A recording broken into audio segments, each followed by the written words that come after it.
بالله من الشيطان الرجيم بسم الله الرحمن الرحيم وصلى الله على محمد وعلى آله الطيبين الطاهرين الذين أذهب الله عنهم الرجس وطهرهم تطهيرا اللهم صل على محمد وآل محمد ولعنة الدائمة الباقية على أعدائهم ومنكر فضائلهم وغاصب حقوقهم أجمعين من يوم عداوتهم إلى قيام يوم الدين أما بعد عباد الله أوصيكم ونفسي بتقوى الله فإن التقوى خير الزاد وبها المعاد وتنفع يوم لا ينفع فيه مال ولا بنون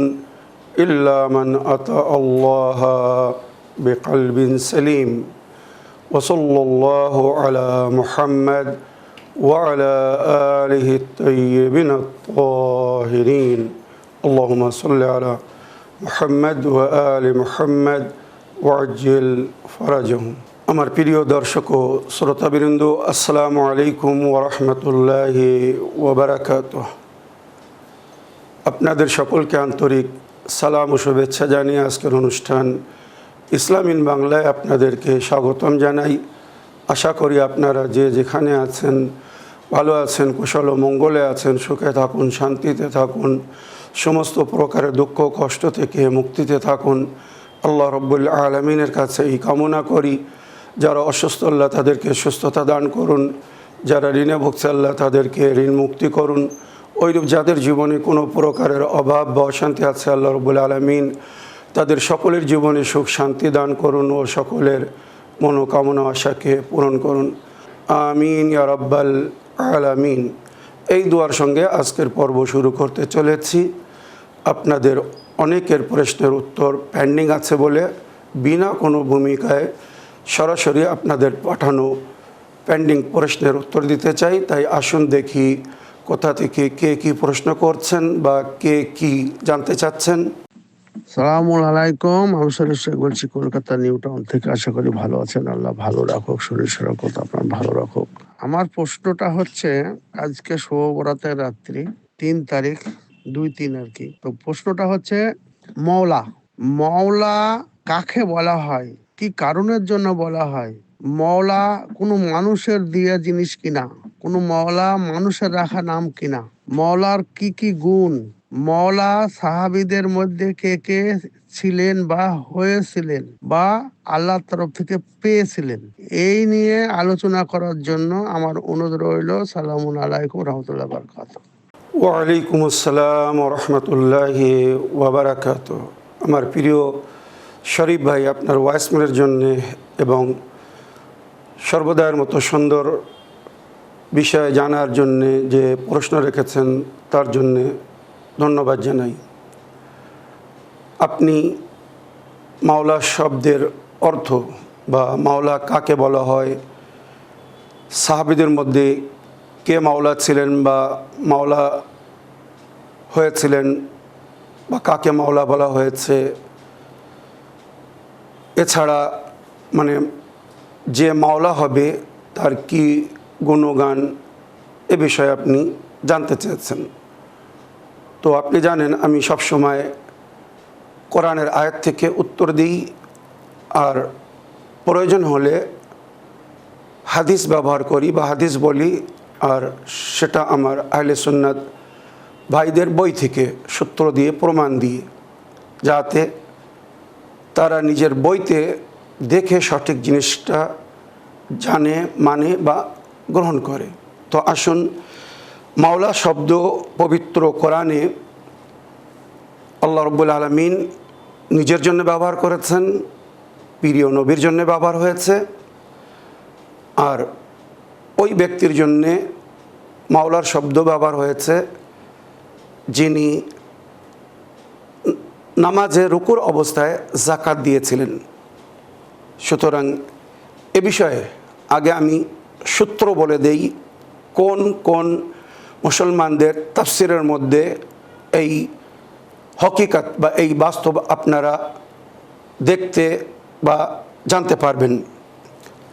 হযরত আলী আলাইহিস সালামের সম্পর্কে কোরআনের যে সমস্ত আয়াত অবতীর্ণ হয়েছে এ বিষয়ে আমি বহুবার আলোচনা করেছি, তবে এখানে আমি যে বিশেষ 3টে বা 4টি আয়াত পড়তে যাচ্ছি যার মধ্যে মাওলা শব্দ বা ওলি শব্দ ব্যবহার হয়েছে, যার অর্থ হচ্ছে অভিভাবক বা গার্জেন, মালিক ইত্যাদি, মদতগার, সহকারী, এগুলো সব মাওলা শব্দের অর্থ। আকা, যেটা আমরা অনেক সময় উর্দু বা হিন্দিতেও শুনে থাকি, হাকিম বা যিনি আমাদের ওপরে সমস্ত প্রকারের অধিকার রাখে তাকে আরবি ভাষায় মাওলা বলা হয়। মনে রাখবেন, এই দরজা, এই স্থান কিন্তু সবাই রাখেন না বা আল্লাহ সকলকে দেননি। আল্লাহর বিশেষ ওলি আউলিয়াদেরকে, নবী বা ইমামদেরকে এই সম্মান দান করা হয়েছে। সুতরাং আগে সূত্র শুনুন। তাফসিরে দুররে মনসুর মোল্লা জালালউদ্দিন সিউতি সাহেব, ইমাম সিউতি আমার মুসলমান ভাইদের বিখ্যাত মুফাসসির, সবাই ওনাকে চেনেন বা জানেন। বুরহান ফি তাফসিরুল কোরআন, তাফসিরে তাবারি, ইমাম তাবারি সাহেবের তাফসির, আল কাশফ ওয়াল বায়ান ফি তাফসিরুল কোরআন, এই যে তাফসিরগুলোর নাম নিচ্ছি সব কিন্তু আমার আহলে সুন্নাত ভাইদের তাফসির।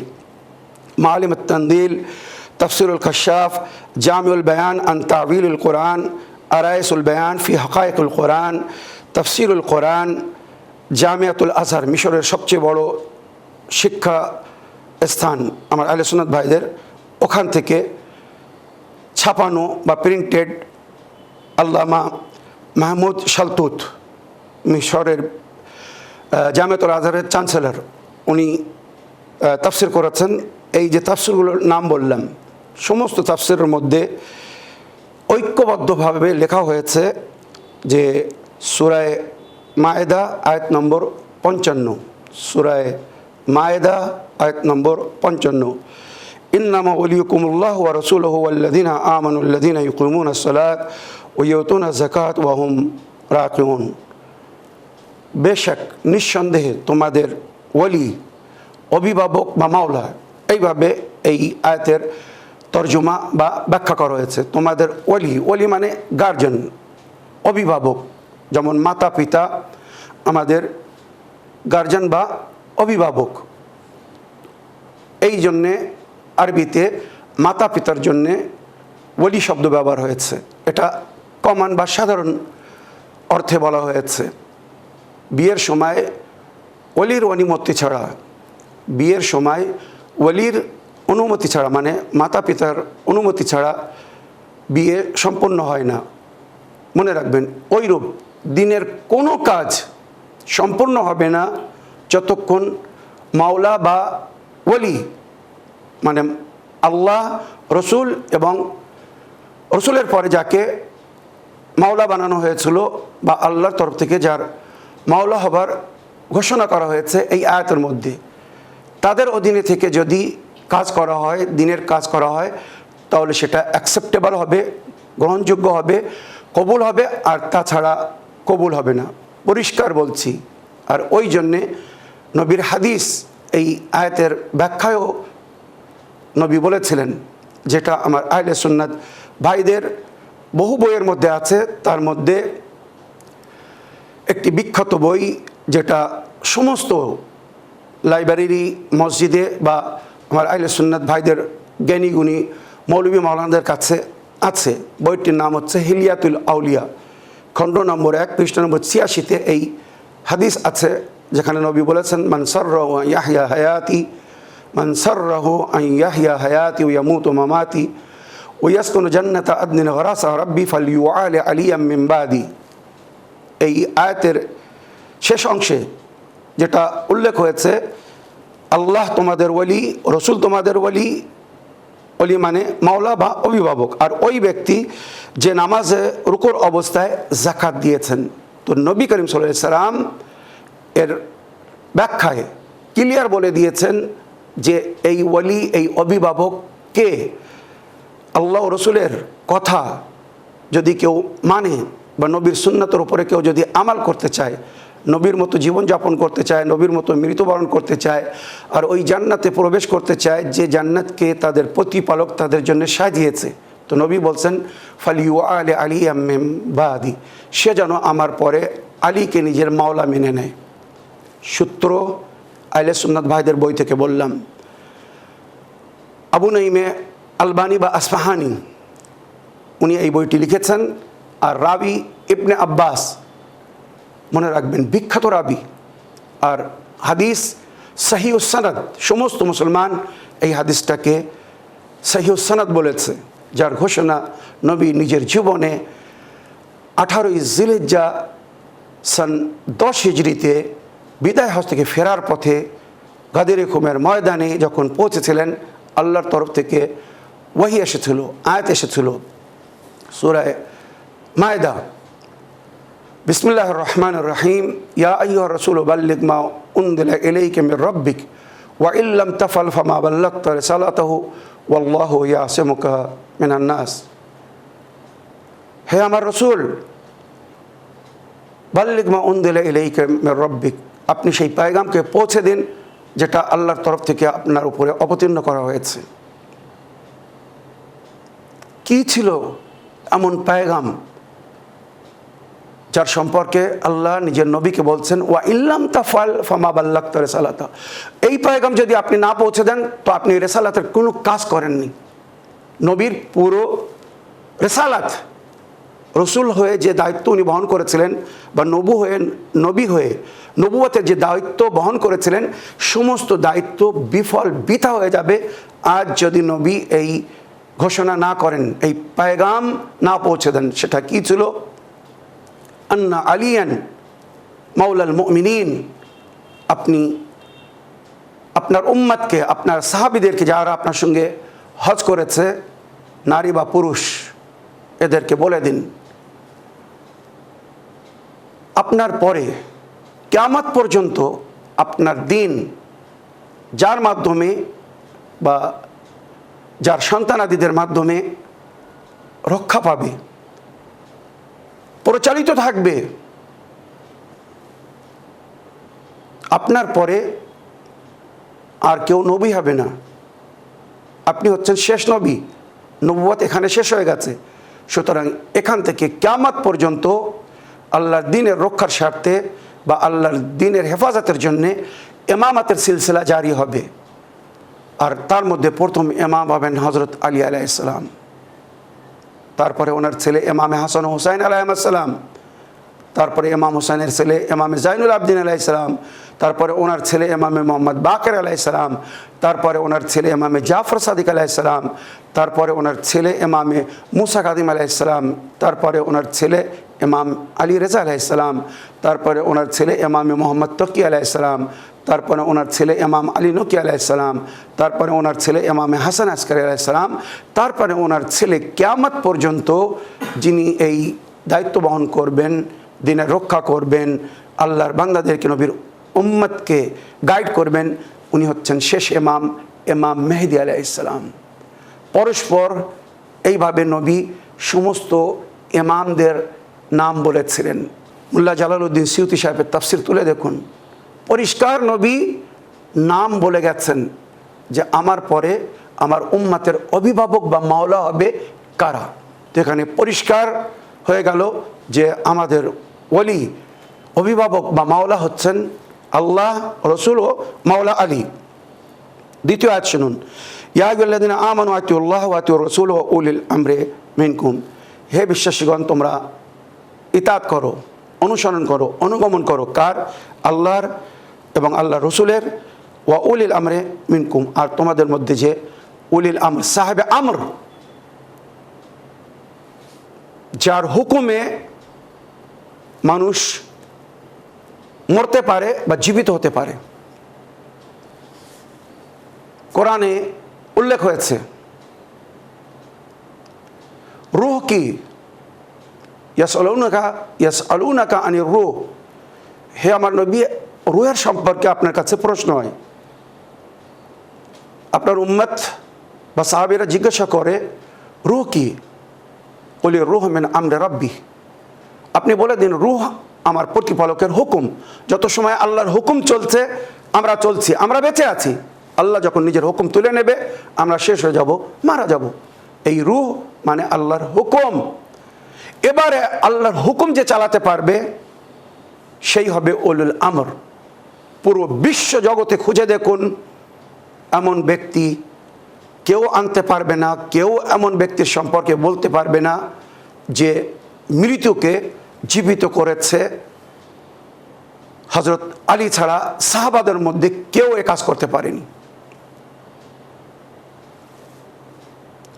ইতিহাস সাক্ষী, হযরত ঈসা আলাইহিস সালাম, আল্লাহ ওনাকে ক্ষমতা দান করেছিলেন, উনিও মৃতদেরকে জীবিত করে দিতেন দোয়ার মাধ্যমে। কুম্বে ইজনিল্লাহ বলতেন, হে আমার আল্লাহ আপনি একে জীবন দান দিন, আল্লাহর হুকুমে জীবিত হয়ে যা। মরা মানুষ জীবিত হয়ে যেত। হযরত আলীর সম্পর্কে ইতিহাস লিখেছে, হযরত আলী আলাইহিস সালামকে ধোঁকা দেওয়ার জন্যে বা ওনার পরীক্ষা করার জন্যে যে হকিকি উলুল আমর, এই আয়াতে যে উলুল আমর বলা হয়েছে আল্লাহর হুকুমের মালিক, নবী বলেছিলেন উনি হচ্ছেন হযরত আলী। তো নবীর সামনে তো কারো সাহস হয়নি। নবীর পরে কিছু লোক যাচাই করার জন্যে এক যুবককে মৃত সাজিয়ে লাশ তৈরি করে কাফন পরিয়ে নিয়ে এসেছে হযরত আলীর দরবারে। আমিরুল মুমিনিন, যুবক মারা গিয়েছে, আপনি এর জানাজা পড়িয়ে দিন।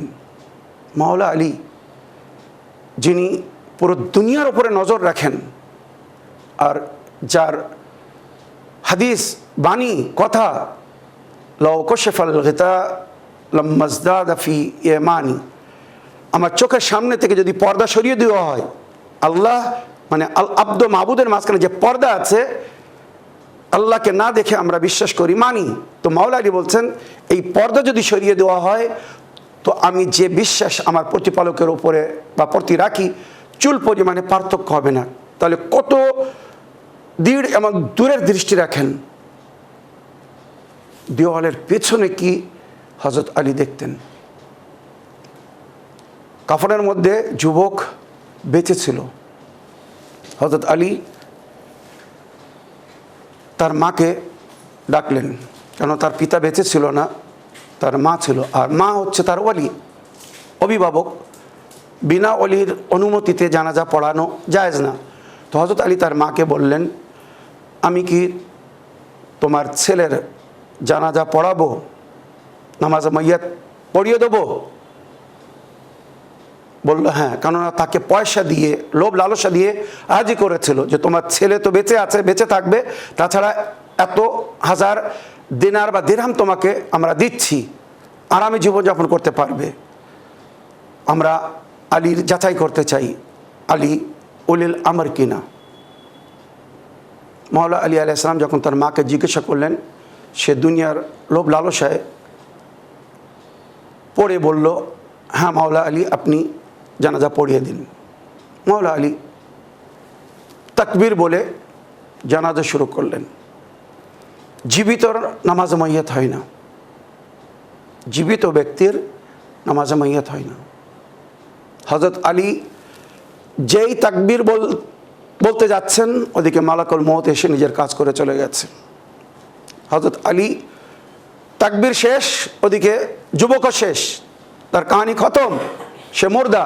মাওলা আলী জানাজা পড়িয়ে দিলেন। যখন জানাজা হয়ে গেল তারা হা হা করে হাসতে শুরু করলো। আলী, কোরআনের আয়াতে আপনার সম্পর্কে বলা হয়েছে আপনি নাকি উলুল আমর, আল্লাহর হুকুমের মালিক। আল্লাহ যে হুকুম চালায় আপনি তার উপরে নাকি অধিকার রাখেন। আর তাছাড়া সবে হিজরাত নবীর বিছানার উপরে শুয়ে আল্লাহর মর্জিকে উনি ক্রয় করেছিলেন, যার জিকির কোরআনের আয়াতের মধ্যে হয়েছে, মামিনান নাস মান ইয়াশরি নাফসাহু ইবতিগা মারাদাতিল্লাহ ওয়াল্লাহু রাউফুম বিল ইবাদ। তো আল্লাহর মর্জি মাওলা আলী কিনে নিয়েছিলেন। এবারে মাওলা আলী যা চাইবেন আল্লাহ সেটা চাইবে, সেটাই হবে যেটা মাওলা আলী করবেন। নামাজে জানাজা পড়িয়ে দিয়েছেন, যুবকের কাহিনী শেষ, তারা রহস্য করলো, হাসতে শুরু করলো। আলী, আপনি এতটাও জানেন না যে এর ভেতরে কাফনের মধ্যে মৃত ব্যক্তি না জীবিত ব্যক্তি? মাওলা আলী মিসকে হাসলেন আর বললেন, তোমরা আলীর পরীক্ষা নিচ্ছ, তোমরা আলীকে মিথ্যাবাদী প্রমাণ করতে যাচ্ছিলে, দেখো এবারে যখন মুখ খুলল যুবকের কাহিনী শেষ, তখন মাওলা আলী বললেন, আল্লাহ রসুল যাকে উলুল আমর করেছেন তার সঙ্গে চ্যালেঞ্জ করো না। মা পায়ে জড়িয়ে কাঁদতে শুরু করলো, মাওলা আলী, আমি এদের চক্রান্তে পড়ে পয়সার লোভে আমার যুবক ছেলেকে জানাজা পড়ার, নামাজ মাইয়াত পড়ার আপনাকে অনুমতি দিয়েছিলাম, এছাড়া আমার কেউ নেই, আমাকে ক্ষমা করে দিন মাওলা, আপনার কাছে অনুরোধ করছে আপনি এই যুবককে জীবিত করে দিন, আমার ছেলেকে আমার কোলে ফিরিয়ে দিন। সঙ্গে সঙ্গে ইতিহাস লিখছে মাওলা আলী বললেন, কুম্বে ইজনি, আমার হুকুমে জীবিত হয়ে যা। সঙ্গে সঙ্গে যুবক জীবিত হয়ে গেল। এই হচ্ছে উলুল আমর। আর কোরআন বলছে, আতিউল্লাহ আতিউর রসুল ও উলুল আমরে মিনকুম, তোমরা ইতাআত করো আল্লাহর রসুলের এবং উলুল আমরের। এখানে বহু তাফসীর একই কথা বলেছে। এই উলুল আমর হচ্ছেন হযরত আলী আলাইহিস সালাম এবং ওনার পরে ওনার মাসুম সন্তানরা, যাদেরকে ইমামত দান করা হয়েছে বা আমরা যাদেরকে ইমাম মানি। 12 ইমামের নাম আমি শুনিয়েছি। এবারে তৃতীয় আয়াত শুনুন, সূরা তাহরিম আয়াত নম্বর 4। ওয়াইন তাযাহারা আলাইহি ফাইন্নাল্লাহা হুয়া মাওলাহু ওয়া জিবরাইল ওয়া সালিহুল মুমিনিন। জামালের যুদ্ধে মাওলা আলীর বিরুদ্ধে যারা এসেছিল, এখানে তাফসিরে তাদের সম্পর্কেই বলা হয়েছে। যারা আল্লাহ বিরোধী বা দ্বীনের বিরুদ্ধে আসবে, নবীর বিরুদ্ধে আসবে বা আল্লাহর ওয়ালি মানে মাওলা আলীর বিরুদ্ধে আসবে, মনে রেখো ফাইন্নাল্লাহা হুয়া মাওলাহু, আল্লাহ তাদের মাওলা। আলীকে তোমরা দুর্বল অক্ষম মনে করো না। আল্লাহ তার অভিভাবক, ও জিব্রাইল এবং জিব্রাইল তার সহকর্মী। মাওলা শব্দের অর্থ মদদগার বা সহকর্মী। ও সালেহুল মুমিনিন, ওইরূপ জামালের যুদ্ধে এজিদের বাপের বিরুদ্ধে এক স্ত্রী যিনি বাতিলের তরফ থেকে নেতৃত্ব দিচ্ছিলেন, তার বিরুদ্ধে যে খাঁটি মুমিনরা ছিল, তাদের অভিভাবক ছিলেন মাওলা আলী। তো এখানে কোরআন বলছে ও সালেহুল মুমিনিন, মাওলা হচ্ছে সালেহুল মুমিনিন। এবারে সূত্র শুনুন, আদ-দুররুল মনসুর, মোল্লা জালালউদ্দিন সিয়ুতি, খণ্ড নম্বর 6, পৃষ্ঠা নম্বর 244-এ লিখেছেন, আন আসমা বিনতে উমাইস قالت سمعت النبي عليه الصلاة والسلام يقول, উনি বলছেন আমি নবীকে বলতে শুনেছিলাম বা নবী আমার সামনে বলেছিলেন, সাহাবারাও সেখানে ছিলেন, সালেহুল মুমিনিন আলী ইবনে আবি তালিব। এই আয়াতে যে সালেহুল মুমিনিন বলা হয়েছে, যার সম্পর্কে বলা হয়েছে উনি হবেন মাওলা, মুমিনিনদের মাওলা। এই সালেহুল মুমিনিন হচ্ছেন হযরত আলী আলাইহিস সালাম। তো এই তিনটে যে আয়াত শোনালাম, তিনটি আয়াতে ক্লিয়ারলি বলা হয়েছে মাওলা হচ্ছেন হযরত আলী আলাইহিস সালাম, প্রিয় নবী ও আল্লাহ। মনে রাখবেন, ইবনে আব্বাস এই রওয়ায়াত করেছেন। তো আমার প্রিয় শরীফ ভাই, আমি যে এই সূত্র দিয়ে বললাম যে মাওলা শব্দের অর্থ কী আর কোরআন হাদিসে কাকে মাওলা বলা হয়েছে, পরিষ্কার। আল্লাহ, তার রসুল এবং সাহাবাদের মধ্যে যদি বলা যায় বা বলেন, তো শুধুমাত্র মাওলা আলী আলাইহিস সালামকেই মাওলা বানানো হয়েছিল, মাওলা ঘোষিত করা হয়েছিল। কোরআন ও হাদিসের মধ্যে প্রকাশ্য রূপে যার উল্লেখ হয়েছে, মান কুনতু মাওলাহ ফাহাদা আলীউন মাওলাহ। আজ পর্যন্ত আমি তোমাদের মধ্যে যাদের মাওলা ছিলাম, আজ থেকে এই আলী তাদের মাওলা। এই বাক্য, এই হাদিস আমার মনে হয় মুসলমানদের যত হাদিসের বই, প্রাচীন বইগুলোতে আপনারা পেয়ে যাবেন। খুব বেশি না, 1965 সাল এর আগের যত হাদিসের বই, মিশর থেকে ছাপা বলুন বা দামিশ থেকে ছাপা বলুন বা বেরুত থেকে ছাপা বলুন, এমনকি তুরস্ক থেকে ছাপা বই বলুন, বিশেষ করে মিশর আমার আহলে সুন্নাত ভাইদের মার্কাজে এলিম মানে শিক্ষা কেন্দ্র, ওখানকার প্রাচীন যত হাদিসের বই আছে তুলে দেখুন, সমস্ত বইয়ের মধ্যে এই হাদিস পেয়ে যাবেন। তো মাওলা আল্লাহ ও তার রসুল, আর তারপরে মাওলা হচ্ছেন মাওলা আলী। আফসোস উম্মাতের ওপরে যারা শত্রুতার কারণে, আলীর সঙ্গে দুশ্মনির কারণে মাওলা আলীকে ছেড়ে তাদের পিছনে গিয়েছে বা তাদের অনুগামী অনুসারী হয়েছে, যারা না নবী ছিল, না ওয়ালি ছিল, না মাওলা ছিল, না ইমাম ছিল, না তাদের সম্পর্কে কোরআন হাদিসে কোথাও প্রকাশ্যরূপে অলি বা মাওলা হবার জিকির এসেছে। আমার প্রিয় শরীফ ভাই, আশা করি আপনার প্রশ্নে আপনি উত্তর পেয়েছেন। আজকের এপিসোডের শেষ প্রশ্ন নিই, দেখি কোথা থেকে কে কি বলতে চাচ্ছেন। আসসালামু আলাইকুম, আমি শরীফ শেখ বলছি কলকাতা নিউ টাউন থেকে। আশা করি ভালো আছেন, আল্লাহ ভালো রাখুক। সমস্ত চ্যানেলের কর্মকর্তাদের শরীর স্বাস্থ্য ভালো রাখুক, আল্লাহ বিপদ আপদ বালা মুসিবত থেকে দূরে রাখুক, এবং আপনার ফ্যামিলির উপর থেকে বালা মুসিবত দূরে থাকুক। সপ্তাহে একদিন জুম্মার নামাজে ছোট বড় সবাই এক জায়গায় হয়, শিক্ষিত অশিক্ষিত সবাই এক জায়গাতেই হয়। খুতবায় দোয়া দরুদেরই কথাবার্তা হয়, কিন্তু আগামী দিন কি করবে, কিভাবে চলবে সমাজ ব্যবস্থা, অর্থনীতি, কর্মস্থান, সেসব নিয়ে কোনো আলোচনা হয় না। এই আলোচনা রাখার জন্য আমি আপনাকে জিজ্ঞাসা করছি যে কুরআন এ সম্বন্ধে কি বলছে, যে করা যাবে কি যাবে না। যে বিষয়ে যে শিক্ষিত, সেই বিষয়ে শুক্রবার দিন তিনি খুতবায় বক্তব্য রাখবেন। রাখলে কি হবে, সমস্ত শিক্ষিত ছেলে এবং সুচিন্তা ভাবনার মানুষরা রাস্তা খুঁজে পাবে। যেমন কেউ অর্থনীতিকের উপরে পড়াশোনা করেছে, তিনি অর্থনীতিকের উপরে বক্তব্য রাখবেন। পরের সপ্তাহে যেটি স্বাস্থ্যের উপরে পড়াশোনা করেছেন, তিনি স্বাস্থ্যের উপরে বক্তব্য রাখবেন খুতবায়।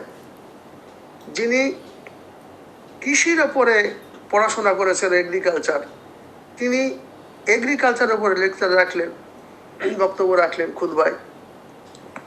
যিনি সমাজ ব্যবস্থার উপরে পড়াশোনা করেছেন, তিনি সমাজ ব্যবস্থার উপরে খুতবায় বক্তব্য রাখলেন। যিনি রাজনীতিক, রাজ্য চালানোর যে নীতি, সেই নীতির উপরে যিনি চিন্তা ভাবনা করেন বা পড়াশোনা করেছেন এবং তিনি স্বয়ংসম্পূর্ণ, তিনি খুতবায় বক্তব্য রাখলেন। এই বিষয়ে হলে মানুষের চিন্তা ভাবনাটা ওই বিষয়ের উপরে চলে যাবে। কারণ মাদ্রাসায় এই সম্বন্ধে কোনো শিক্ষা চিন্তা ভাবনা পড়াশোনানো করানো হয় না। এবং যিনারা আরবি সম্বন্ধে জ্ঞান রাখেন এবং আরবি ভাষায় সমস্ত জিনিসের নাম বাংলায় এবং আরবিতে বলতে পারেন, এমন জ্ঞান রাখেন, তিনি বক্তব্য রাখবেন। তাহলে মানুষের চিন্তা ভাবনা চেঞ্জ হয়ে যাবে এবং সুজায়গায় সুস্বীকৃতিতে প্রতিষ্ঠিত হবে। হলে অনেক কিছু জিনিস মানুষ খুঁজে পাবে এবং অর্থনৈতিক মানসিক যে সমস্যায় ভুক্তভোগী সেগুলি দূর হয়ে যাবে। আমার লম্বা লেকচার হলেও এটা বলার খুব দরকার ছিল। দেখেন, দুঃখ করবেন না, যদি এটা করা সম্ভব হয় তাহলে আমার প্রস্তাবটা নিয়ে একটা এপিসোড করার জন্য অনুরোধ রইল, বা যদি সংক্ষেপে হয় তাও করে দিবেন। আসসালামু আলাইকুম রহমতুল্লাহি ওয়া বারাকাতুহু। ওয়ালাইকুম আসসালাম রহমতুল্লাহি ওয়া বারাকাতুহু। আমার প্রিয় শরীফ ভাই, পুনরায় ভয়েসমেল পাঠানোর জন্যে এবং অতি মূল্যবান কথা বলার জন্য আপনাকে ধন্যবাদ জানাই। আপনি যে কথাগুলো বললেন, সমাজে পরিবর্তন আনার জন্যে ইমাম সাহেব বা জুম্মার যিনি খুতবা দিবেন, যে সমস্ত বিষয় নিয়ে আলোচনা করবেন, আপনি তার একটি শিরোনাম তুলে ধরেছেন, অতি উত্তম। তবে শরীফ ভাই, এখানে আমি একটা জিনিস আপনাকে বা আমার দর্শকবৃন্দদেরকে বলতে চাই, জুম্মার নামাজের খুতবা একজন দিবে আর নামাজ অন্য আরেকজন পড়াবে, এমন কিন্তু হয় না, আর এটা বৈধ না। যে ইমাম সাহেব খুতবা দিবেন সেই জুম্মার নামাজ পড়াবেন, আর এটা কিন্তু সকলের জন্য সম্ভব না। ইমাম সাহেব যিনি নামাজ পড়াবেন তার কিছু গুণগান বলা হয়েছে, কিছু শর্ত রাখা হয়েছে। আদালত, সে যেন জেনে শুনে কোনো গুনাহ না করে, কোনো পাপ না করে, ওয়াজিবকে না ছাড়ে, কোনো হারামকে যেন না করে, এমনকি মকরুহ কাজ থেকেও যেন বিরত থাকে। সবাই ইমাম হতে পারে না। যে লিড করবে সে উদাহরণ, আইডিয়াল হবে। তার কেরাত যেন দুরুস্ত হয়, সুন্দর আরবিতে যেন কেরাত করতে পারে। যেমন আপনি আরবি ভাষার জ্ঞান রাখে যেন, এমন ব্যক্তির কথা বললেন, খুব সুন্দর কথা। ইমাম সাহেবের জন্য 8টি শরায়েত বলা হয়েছে। সেই 8টি শরায়েত যদি থাকে, যেগুলো আমি বহুবার বলেছি, আর সময়ের অভাবে আমি ওগুলো বলতে পারছি না, ডিটেলসে যেতে পারছি না। তবে সংক্ষেপে শুধু এতটুকু বলবো, শরীফ ভাই, ইমাম সবাই হতে পারে না। তবে জুম্মার ইমাম এমন ব্যক্তিকে হতে হবে সে যেন সমস্ত প্রকারের জ্ঞান রাখে, অভিজ্ঞতা রাখে। আমরা সাধারণ ভাষায় ইমামে জুমা ও জামাতের জন্য বলি তাকে অলরাউন্ডার হতে হবে। সমস্ত বিষয়ে সে যেন জানকারি রাখে, দুনিয়ার যেন খবর রাখে। নবী করিম সাল্লাল্লাহু আলাইহি ওয়াসাল্লামের যুগে যখন জুম্মার খুতবা হতো, যেটা আজ 1%, 100-র মধ্যে 1% মসজিদও যেটা হচ্ছে না, বাস্তব শুনুন। নবী করিম সাল্লাল্লাহু আলাইহি ওয়াসাল্লাম যখন খুতবা দিতেন, প্রথম খুতবায় ওয়াজ ও নসিহত করতেন। আল্লাহর তরফ থেকে যে ওহী ও ইলহাম হতো, আহকামে শরিয়ত বয়ান করতেন, উম্মতকে কীভাবে চলতে হবে, ব্যবহার কেমন হতে হবে, শরিয়তের মাসলা মাসাইল, হালাল হারাম ইত্যাদি নিয়ে আলোচনা করতেন। এটা হচ্ছে প্রথম খুতবা। জুম্মার দিনে 2টি খুতবায়। তারপরে নবী কিছুক্ষণের জন্য বসতেন, আবার উঠে দাঁড়িয়ে দ্বিতীয় খুতবা দিতেন। এবারে দ্বিতীয় খুতবায় যেটা হতো, এটা আমাদের দেশে ঘরের খুব কম মসজিদে হয়। দ্বিতীয় খুতবায় হালাতে হাজেরা, বর্তমান দেশের ঘরের এলাকার পরিস্থিতি নিয়ে আলোচনা হতো। নবী বলতেন, ওখানে অ্যাকশন প্ল্যান তৈরি হতো, কার্যসূচি তৈরি হতো। আগামী সপ্তাহ পর্যন্ত মুসলমানদের কি করতে হবে উন্নতি করতে গেলে, অন্যদের পরিপ্রেক্ষে, অন্যদের বিরুদ্ধে। আপনারা জানেন ইহুদিরা ষড়যন্ত্র করে ঠিক জুম্মার সময় যখন নবী খুতবা দিতেন বা জুম্মার নামাজের সময় হতো, তারা মসজিদের বাইরে মেলা লাগাতো, মালমাত্রা এনে বিক্রি করত। আর বলতো, এখন যদি, যে সময় নবী খুতবা দিতেন, কি ষড়যন্ত্র করতেন একবার ভেবে দেখুন।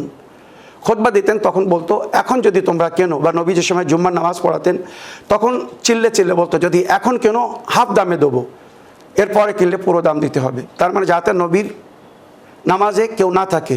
ওই জন্যে অনেকেই যখন নবী নিয়াত করতেন তো নবীকে ছেড়ে পেছন দিক থেকে পালাতো, দুনিয়ার লোভে বা দুনিয়ার লাভ করার জন্যে। তাই নবী নামাজের পরে সালাম করার বাহানায় দেখতেন কে আছে আর কে চলে গেছে।